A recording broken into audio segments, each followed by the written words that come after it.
ni amakuru uwitwa Nyambo Jessica ndetse n'umukunzi we batifuzaga ko abanyarwanda tumenya, abanyarwanda dusobanukirwa ngo ese uyu musore ni muntu ki, ese akora iki, ese asate duhuye namumenya. No kuvuga ngo bijyanye n'amafoto ndetse n'amavideo by'uyu musore. Ngira ngo niba mubyibuka neza, uwitwa Nyambo Jessica yari yaratangaje ko mu buzima bwe atazigera ashakana n'umusore uba ku mbuga nkoranyambaga, uba kuri izi social media nkaho nyine uwitwa Nyambo akorera, kubera ko ngo ni ibintu biba bisebetse cyane kubona umusore cyangwa se umugabo wawe yikora ibyo ashaka maze isi yose ikabimenya. Noneho hano mu gihugu cy'u Rwanda ho ukuntu nyine couple abantu bahita bayota bakayivugaho ibyo bashaka. Nyambo rero yari yaravuze ko atazigera akundana n'umusore uzwi ku mbuga nkoranyambaga. Nyuma y'ibyo byose rero byanabaye ngombwa ko bafata umwanzuro wo guhisha imyirondoro y'uyu musore wamaze guterera ivi uwitwa Nyambo. Ngira ngo abantu benshi murabizi ko nyine mu rukerera rwo ku itariki 24 aribwo uyu musore yatereye ivi. Umusore ndibuze kubabwira ngo ese yitwa nde, umusore ndibuze kubereka amafoto ye ya kera n'ay'ubu ngubu, ndetse muraza kubibona ko ari umusore rwose witwa Nyambo. Nawe yivugira ati nabonye icyo nifuzaga, ati nibyo nasengeye byose mu mugabo Imana yarabimpaye, nahuye n'umugabo ufite ibyo byose. Ngira ngo rero Nyambo Jess uyu musore reka bari we mperaho kubera ko niwe tutazi cyane, ndetse navuga ko kubona nk'ifoto ye navuga ko byari ikintu kigoye cyane. Navuga ko byari ibintu bihambaye, byasabaga kwitabaza abantu benshi cyane kugira ngo tuze kubona ifoto y'uyu musore ndetse no kumenya amazina ye, ariko twakoze uko dushoboye kugira ngo nyine tubibagezeho, kubera ko muri abakunzi ba Mega TV Rwanda tugomba guhihibikana kugira ngo mubone amakuru ya nyayo kandi muyabonere ku gihe. So uyu musore rero murimo kureba ni umusore navuga ko navuga ko ari umusore mwiza mu bigaragara. Urebye ukuntu ahagaze ukamureba nyine igihagararo, ukareba uko asa, navuga ko Nyambo ntabwo yigeze yisondeka. Ukurikije n'uburanga bwa Nyambo n'uburyo yitondamo, navuga ko ntabwo yigeze yisondeka kabisa. Ariko uyu musore murimo kureba ni umusore witwa Richard Uwiragiye cyangwa se witwa Richard Uwiragiye. Nubwo ku mbuga nkoranyambaga imbuga zose yazigize prive, no kuvuga ngo iyo urubuga ruri prive ntushobora kumenya ngo ese uyu musore amafoto ye ndayabona gute. No kuvuga ngo ntabwo uba wemere kuba wareba amafoto y'uwo muntu wagize account ye prive. N'uyu rero nawe niko yabigenje kugira ngo abantu benshi batazabona amafoto ye hanyuma bakayifashisha bashyira hasi Nyambo cyangwa se babavugaho icyo bashatse cyose.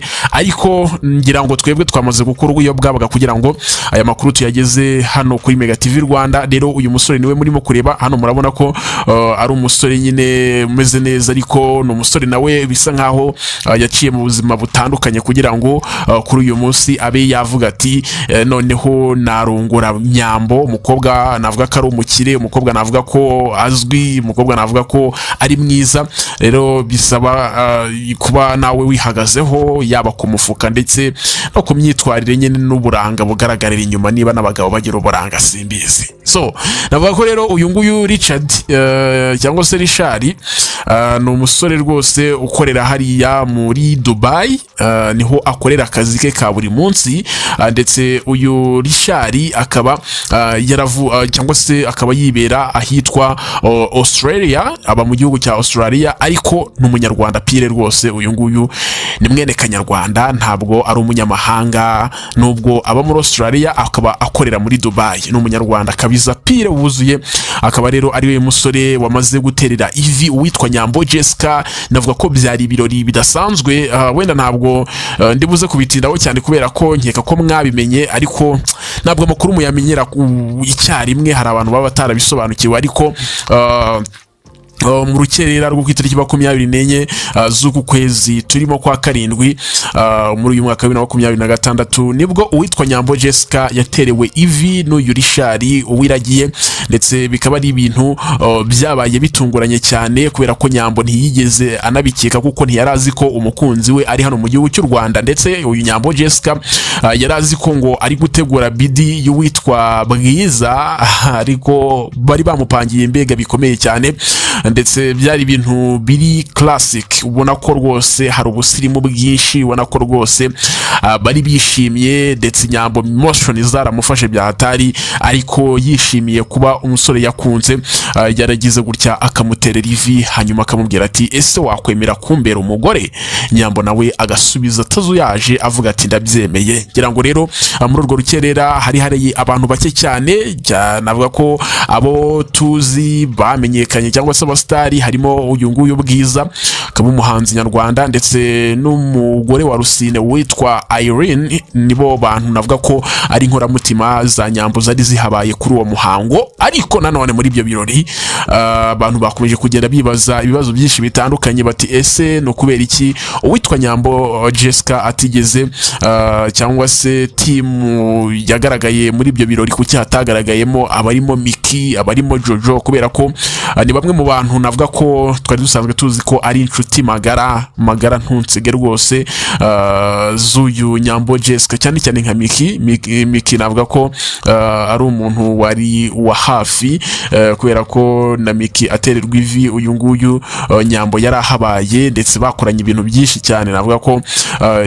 abantu bakomeje kwibaza bati ko byabereye i Kigali kubera iki nyine uyu Nyambo na Jojo batigeze bagaragara. Ariko icyo twavuga twebwe nuko dusapotinze umukobwa wacu. Ese mwe mu byakiriye mute kubona Nyambo yaterewe ivi, kubona Nyambo nyuma y'ibyavuzwe byose, nyuma y'urukundo rwe na Titi Brown byose byaje kurangira nabi, akaza kumukatira ku munota wa nyuma ubwo Titi nyine yamusabaga ko babana, yaramupropoje nyine Nyambo aramwangira nyine. Nibwo nukuvuga ngo Nyambo ntabwo yari yaramukunze, ni ibintu byumvikana cyangwa se n'iby'ubushobozi byavugwaga. Turabizi ko muri iki gihe ubushobozi ni ikintu cy'ingenzi cyane kugira ngo urugo rube rutekanye kandi rufite viziyo. So rero navuga ko nyuma y'ibyavuzwe byose, murabyibuka ubundi bukwe bwabaye bwa AI, murabyibuka indi proposal yabaye ya AI itsinzi bamuyibuka mu minsi yatambutse, hagaragara amafoto abantu bavuga ko ngo Nyambo yaterewe ivi muri Dubai, ariko byose byari bihuha byigendera. Ubu ngubu rero nibwo dufite amakuru ya nyayo, amakuru atariho ivumbi, aho uwitwa Nyambo Jessica yamaze gutererwa ivi nyine n'uyu musore witwa Rishari wiragiye, ndetse na Nyambo akaba yamaze kubyemeza. Urumva niba nyir'ubwite yabyiyemereje, byo noneho biba bimaze kuba ibindi biba byafashe irangi kabisa, biba byumvikana ko ibintu biryoshye cyane. Rero navuga ko ari ibintu byagenze neza, kandi n'uyu musore bwo nizeye ko mumumenye. Ubwo ibindi ni hano kuri Mega TV Rwanda, wowe tugumane tubane, ubundi ujye ubona updates ku gihe. Nge nitwa Dino yawe.